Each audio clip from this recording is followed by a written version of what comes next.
Et bonjour à tous, ravi de vous retrouver pour l'émission du mardi 11 octobre 2022. On se retrouve avec un BTC à 19 100 $ en recul de 2% ce matin. Ethereum qui repasse sous la barre des 1300 $ en recul de quasi moins 3. Et globalement, ce top 50 est en train de reculer entre moins 2, moins 3 à jusqu'à moins 10%. Ça se passe du côté de Ethereum classique qui, sur un mois, recule de moins 38. Donc la spéculation qu'il y avait eu pré-merge, malheureusement, n'a pas duré. On en a deux qui sortent du lot en positif ce coup-ci, c'est Quant qui est toujours dans le vert, que ça soit en journalier plus 2,68, en hebdo 10 et enfin 42 en mensuel, et en bas de ce top 50, 48e place, Maker, 944 $, 3,65 sur les dernières 24 heures, plus 14 sur la semaine, plus 23 sur le mois. Donc un marché crypto qui est toujours borné au niveau du BTC, mais jusqu'à quand, là est la question, et on voit notamment en bas de ce top 50, donc on a des contre-performances également du côté de Lido qui a quand même reculé de moins 37 sur un mois, 1,30 $, et enfin Chiliz à moins 12 sur 24 heures. Sur le 4 heures, donc on n'a pas encore véritablement de résolution puisqu'il faudrait casser à la baisse les 17 650, et ici attention, on est du côté de BitMEX, donc peut-être que ça sera pas le même chiffre sur tous les échangeurs. On va voir une fois de plus si la main invisible est là, si l'absorption de liquidité est là. On a les open interest qui sont pas mirobolants en ce moment, donc clairement on est sur la phase de désintérêt de marché. Ça ne veut pas dire bien évidemment qu'on ne peut pas dump comme on l'a vu un bon nombre de fois au niveau de ces scénarios de fin d'année, d'autant plus que les tensions géopolitiques de nouveau sont à leur comble. Donc je me méfie énormément, voire plus que de l'inflation ou de la régulation, de ce qui pourrait en advenir sur le terrain justement géopolitique. Crypto Fear and Greed 24 toujours dans la peur, voire extrême peur, puisque à partir de 25 normalement c'est plutôt l'extrême peur, et le market order flow ce matin 8h que j'enregistre l'émission, plutôt en recherche d'achat, et on voit que c'est déjà en train de se batailler autour de la zone des 19 000 $. Pour remonter l'actualité avec coins.fr, la SACEM annonce son premier drop de NFT.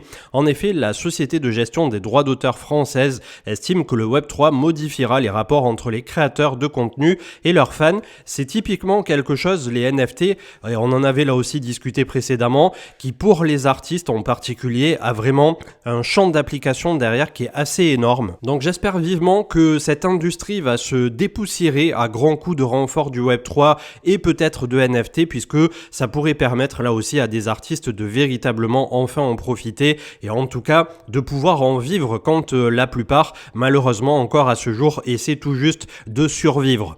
On a The Block qui met en avant donc la Commission européenne veut lancer un monitoring de la DeFi sur Ethereum. Vous avez un très bon article du côté de JDC, et c'est désormais un réseau Ethereum qui va être sous surveillance permanente. C'est un peu le Big Brother européen, et effectivement le second plus gros réseau crypto qui sera sous la loupe en permanence de l'Europe. Alors ils ont détaillé au niveau de la proposition, c'est un projet pilote pour développer, déployer et tester une solution technologique pour la supervision embarquée de l'activité de la finance décentralisée. Le projet cherchera à profiter de la nature ouverte des données de transactions sur la blockchain Ethereum, qui est la plus grande plateforme de règlement des protocoles DeFi. Il sera principalement axé sur la collecte automatisée de données de surveillance directement à partir de la blockchain, afin de tester les capacités technologiques de surveillance d'activité sur la DeFi en temps réel. Donc il y a un budget de 250 000 $ qui est dédié à cette étude. Ça paraît assez peu quand on voit un peu la profondeur du machin, mais c'est vrai que voilà, petit à petit on a la sensation que l'Europe, vu qu'en plus on va en discuter dans quelques instants, ont validé a priori MiCA pour fin 2023, début 2024, on aura une régulation, on aura une surveillance, et il y a déjà bon nombre de sociétés qui proposent ce genre d'analyse on-chain. Donc je trouve ça un peu marrant de vouloir le faire comme ça de leur côté, peut-être pour avoir une certaine indépendance vis-à-vis de sociétés qui souvent sont américaines en plus, mais bon, 250 000 $, c'est à peine ce qu'on proposerait, je suppose, à un développeur pour un bug bounty sur un truc pas trop critique. Donc je sais pas où il compte aller avec ce genre de budget, mais bon, comme on en a discuté également hier avec Manu, si vous voulez vous intéresser d'un peu plus près à ce qui se passe en ce moment sur la DeFi, vous avez le site DeFi Lama tout attaché qui vous permettra de voir un peu où est l'argent, dans quel protocole rapporte aussi de l'argent. Là aussi on en a discuté hier un peu plus largement, donc n'hésitez pas, il y aura le replay de l'émission d'hier probablement demain ou après-demain sur YouTube, mais mais vous l'avez d'ores et déjà du côté de Twitch. Avec Glassnode qui met en avant que la difficulté de la blockchain du Bitcoin vient d'atteindre à nouveau un point haut et on a le hash rate qui continue de monter malgré le fait que à très court terme effectivement le BTC est en train de se chercher autour de la zone critique des 19 000 $. Alors est-ce que nous allons avoir la capitulation derrière des mineurs? En tout cas pour l'instant on est en train de faire un to the moon, c'est vraiment très vertical pour la difficulté et le hash rate. Je ne comprends pas forcément là où ils veulent en venir, peut-être le pousser suffisamment haut pour derrière, lorsqu'il y aura un retracement de moins 20, moins 30 ou que sais-je, voilà, on aura toujours une difficulté et un hash rate qui sera toujours aussi haut que quelques semaines ou quelques mois auparavant. Et comme l'avait expliqué une personne une fois sur Twitter également, c'est un peu sur l'industrie minière en particulier, ce momentum là qu'on est en train de traverser qui est assez désastreux aussi pour eux, dans un sens où ça va être le dernier survivant, ça va être celui qui a l'électricité la moins chère, qui a des infrastructures qui sont mobiles, qui est implanté depuis longtemps, qui a renouvelé son parc avec les bonnes machines.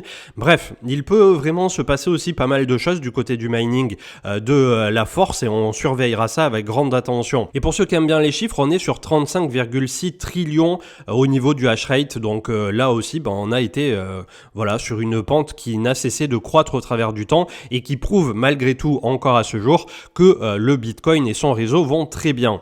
Le Parlement européen avec Cryptost qui approuve les réglementations MiCA et TFR, donc on va rentrer un peu plus dans le détail de ce côté-là et effectivement ça devrait arriver dès 2024. On va avoir deux volets donc bien distincts et MiCA dont on a régulièrement parlé qui tout simplement permettra de réguler d'un point de vue on va dire généralisé européen, tout simplement l'uniformisation de ces règles d'un point de vue européen. Et donc autour de MiCA il y aura les CASPs, donc c'est Crypto Asset Service Provider, l'équivalent de PSAN en français, qui vont devoir tous se conformer donc à ces nouvelles règles. Un passeport européen verra le jour, l'interdiction totale pour les entreprises de rémunérer leurs clients avec le lending de stablecoin, donc ça, je sais pas trop ce que ça va donner pour ceux qui le proposent justement, et la considération que les tokens non fongibles, les fameux NFT, en tant qu'actifs financiers.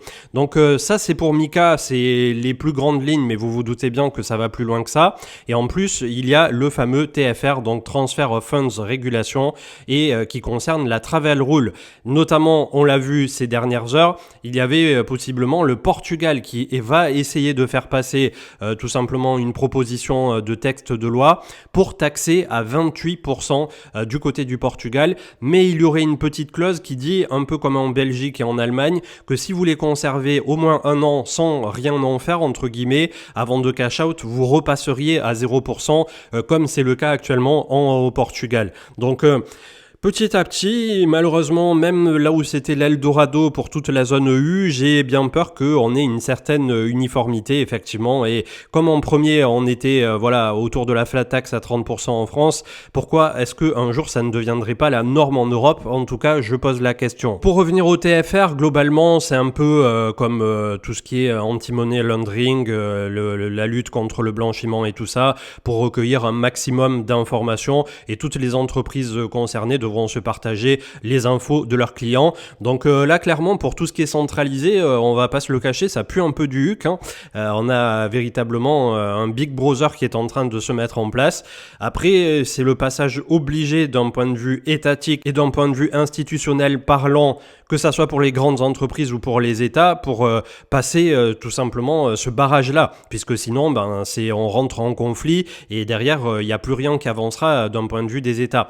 Alors Bitcoin n'a pas besoin effectivement de l'approbation des États, vous vous en doutez bien, mais si on a envie d'avancer sur ce pan-là de la régulation, c'est un peu voilà le goulot d'étranglement qui à court terme risque de faire des dégâts, risque de ralentir à la fois l'adoption et les entreprises, mais peut-être que ensuite ça permettra justement à d'autres entités petit à petit ou des entités existantes de mûrir un peu plus sereinement. Pour l'instant, je n'ai pas d'avis particulier là-dessus. Donc le Portugal, je reviens pas dessus, ça reste une proposition pour l'instant. Polygon, Matic, donc qui accélère avec les protocoles DeFi et qui sont en train de faire des tests, notamment avec AAV, Uniswap et Lens Protocol pour la plateforme sociale qui voudrait devenir peut-être un jour le réseau social de référence décentralisé. Donc on en discutait là encore hier avec Manu lors du live Twitch. Globalement 0x Polygon Matic qui est un des incontournables je pense pour les prochaines années. Benjamin, le CEO de Elrond, qui mettait en avant qu'on a eu la révélation donc du fameux dernier launchpad, c'est HSwap. Donc on est sur un curve-like pour faire du stable swap et ça vous permettra directement donc d'avoir petit à petit des protocoles qui s'apparentent à de la véritable DeFi sur le Maillardex. Donc très bonne nouvelle de ce côté-là. Je vous avais demandé, en plus on avait fait un petit résumé des projets que vous kiffiez à court terme, et c'est vrai que HSwap était sorti quelques fois dans le dernier sondage. Donc là vous avez la petite phase de staking et de snapshot par rapport à vos IGLD. Vous allez devoir passer le KYC comme d'hab sur le site pour ceux qui veulent le faire bien évidemment pour le Launchpad, et ensuite il y a tout le détail qui est disponible là-dedans sur le Maillard Launchpad avec combien vous rapporteront chaque ticket gagnant, puisque c'est un genre de loterie exactement comme tous les autres Launchpads. On a toujours donc cette contraction de volatilité, puisque même si nous sommes à 19 000 et que hier nous étions autour de 19 400 je crois lors de l'émission du lundi, voilà, on n'est toujours pas sur un directionnel, on reste sur le range. Malheureusement, quand on vient en bas du range et qu'on l'a déjà tapé plusieurs fois, est-ce que ça va pas finir par passer? Je vous avouerai que je suis pas super serein en ce moment. Toujours du côté de la galaxie Elrond, et quand je vous disais hier que ça bougeait, ben c'est véritablement le cas. On a Ethereum qui se lie à Sense for Fit, donc un gros partenariat, et Ethereum qui, pour rappel, est du côté de l'identité décentralisée, et une fois de plus donc sur Elrond. Cryptost, la gouvernance de MakerDAO, a lancé une première transaction pilote d'un projet devant permettre d'investir 500 millions de dollars d'obligations américaines. Cela doit permettre au DAI de s'émanciper de l'USDC, qui est une grande partie de ses réserves. Et c'est vrai que on a eu pas mal de, on va dire, redistribution des cartes suite à UST et Terra, et on avait eu le USDC qui était devenu le stablecoin de confiance, et un peu DAI, le TrueUSD, le GUSD de Gemini, le TUSD, enfin il y en a plein, il y en a pléthore, mais globalement le top 3 à ce jour c'était, on a le USDT, l'USDC et le BUSD qui était listé par Paxos pour Binance.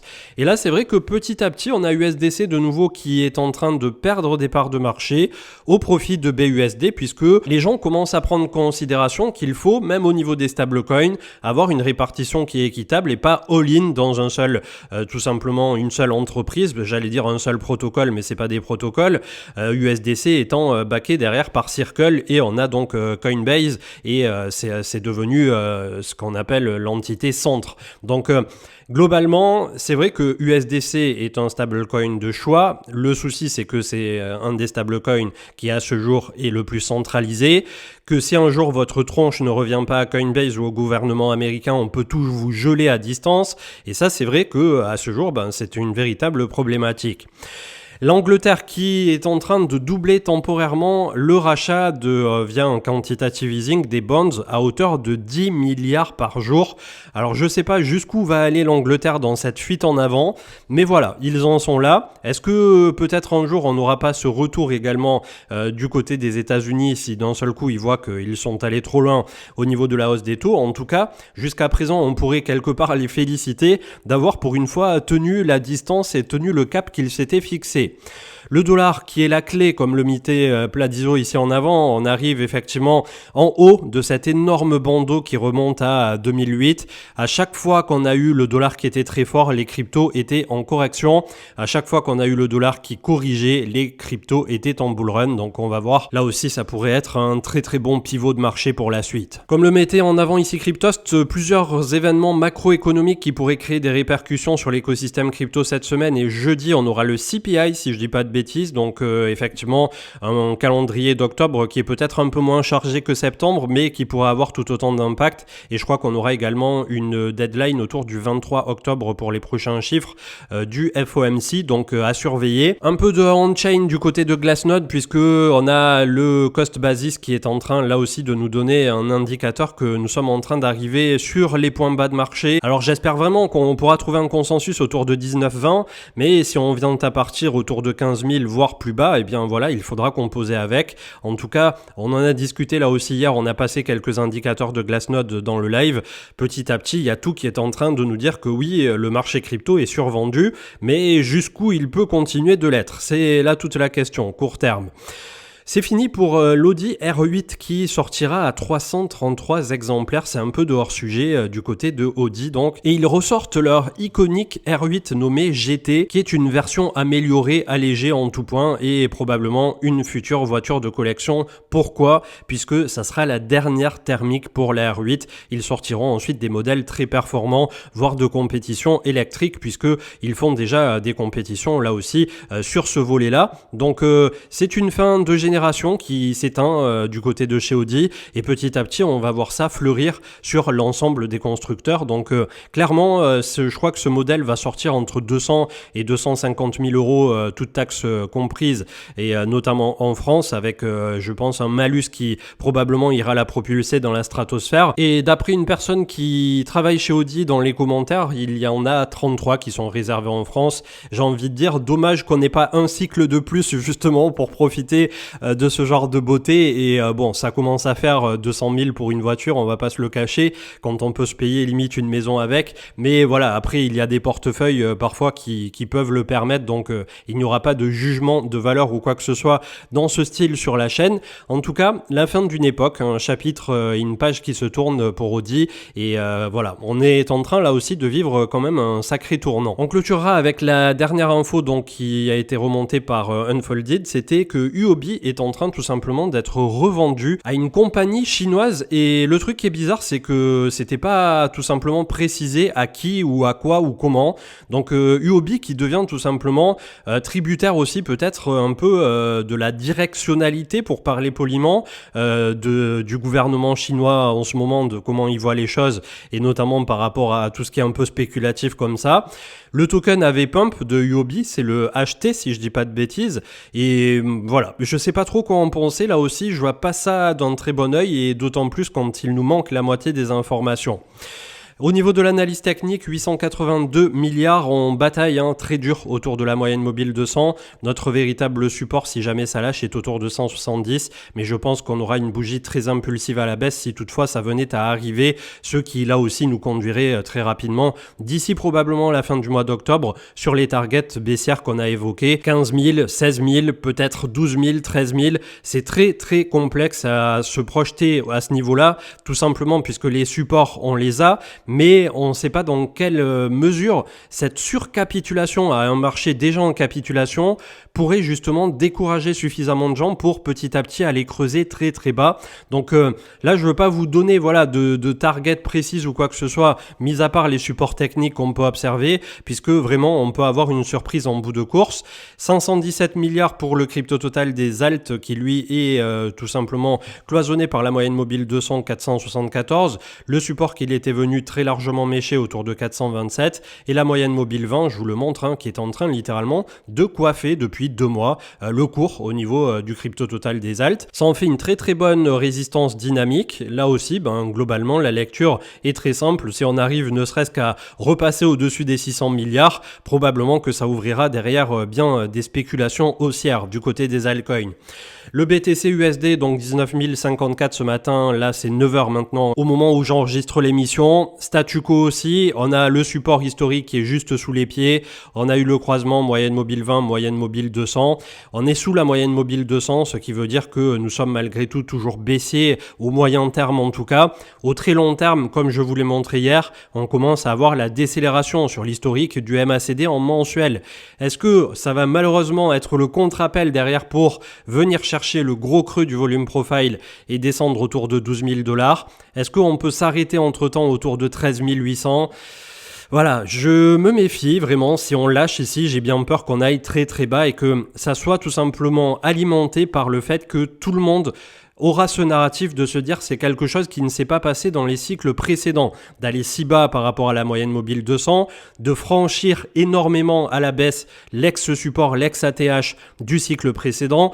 Vous voyez un peu la physionomie. Ça ne veut pas forcément dire que le marché crypto, s'il perd 30 ou 40% de sa valeur comme ça dans les prochaines semaines, aura un quelconque désintérêt ou que tout le monde s'arrêtera de construire ou de s'y intéresser. Ça veut juste dire que la physionomie et ce qui s'est passé déjà par rapport à UST Terra qui a, induit un certain manque de confiance, une perte de confiance, là de nouveau on aurait le second coup de massue si ça vient à arriver. Donc c'est plutôt en termes de narratif que je me méfie que du cours lui-même, pour ce qui est en train de se dérouler. Et en plus on a un macro géopolitique qui est juste affreux à court terme, on va pas se le cacher. Et d'ailleurs on envoie toutes nos pensées à toutes les personnes qui sont en train de souffrir justement de ces conflits.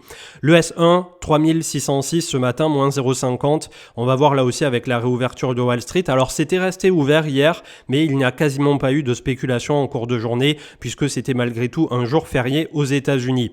Ethereum 1277, pareil, moyenne mobile 200. Il est peut-être un peu plus dégradé à court terme. Malgré tout, pour quiconque a un bag et croit aux crypto pour l'avenir, la base c'est Bitcoin et Ethereum. On va pas se le cacher à ce jour. On va pas aller chercher là maintenant dans cette phase d'incertitude des crypto-pépites du top 5000. Ça n'a absolument ni queue ni tête à court terme en tout cas. DXY qui continue sur la parabole 113.36. Comme je vous le dis depuis pas mal de temps, j'ai du mal à m'imaginer sans un catalyseur vraiment marqué qu'on aille voir un dollar autour de 120.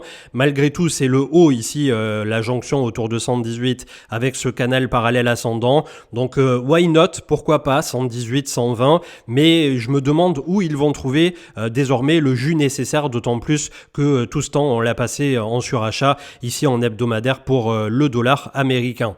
On finit donc avec la Bitcoin dominance qui malgré tout elle se prépare, je pense, à son break, comme je vous l'ai répété là aussi souvent, qu'on passe un gros pump ou qu'on passe un gros dump là sur Bitcoin, probablement que la dominance dans la foulée va prendre quelques pourcents, donc méfiez-vous de ce côté-là, ça peut être effectivement la double punition du côté des altcoins.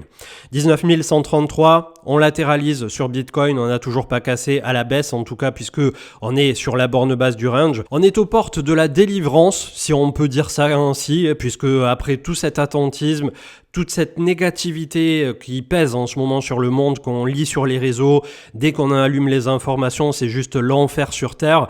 Donc c'est vrai que les marchés l'ont très bien retranscrit aussi, cette problématique d'incertitude et de peur. Le marché crypto a plutôt pas mal tenu, entre 19 et 20 000. Désormais, j'attends véritablement ce mouvement impulsif. Il y a toutes ces chances qu'il parte à la baisse, ça c'est clair et net, mais c'est aussi dans ces moments-là où le contre-pied parfait, au moment où tout le monde sera au plus désespéré, peut également arriver, d'autant plus qu'on a déjà bien purgé. C'est pas comme si on était potentiellement sur un top de marché. Donc faites attention à vous.